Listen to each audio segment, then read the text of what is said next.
Thomas the Tank Engine wouldn't stop being a nuisance. Night after night he kept the other engines awake. The other engines didn't take much notice, for Thomas was a little engine with a long tongue.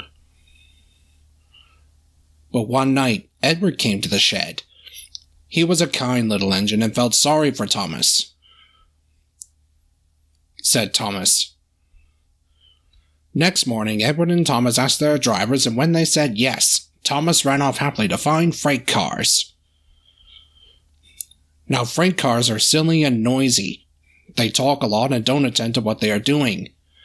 And I'm sorry to say they played tricks on an engine who was not used to them. Edward knew all about freight cars. He warned Thomas to be careful, but Thomas was too excited to listen. The shunter fastened the coupling, and when the signal dropped, Thomas was ready. The conductor blew his whistle, answered Thomas, and started off. But the freight cars weren't ready. They screamed. But Thomas wouldn't wait.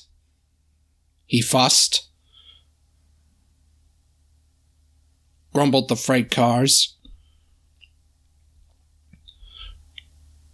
Thomas began going faster and faster. He whistled as he rushed through Henry's tunnel. Called Thomas. He was feeling very proud of himself, but the cars grew crosser and crosser. At last, Thomas slowed down as he came to Gordon's Hill.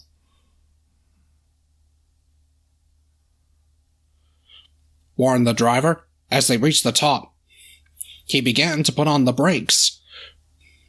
Called Thomas. Answered the freight cars, bumping into each other. Before the driver could stop them, they had pushed Thomas down the hill, and were rattling and laughing behind him. Poor Thomas tried hard to stop them from making him go too fast.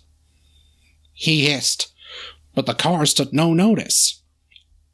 They giggled in their silly way. He cried.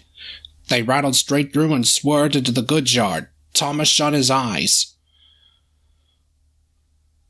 When he opened his eyes, he saw that he had stopped just in front of the buffers. There, watching him, was Sir Topham Hatt. He asked. Thomas answered. Said Thomas.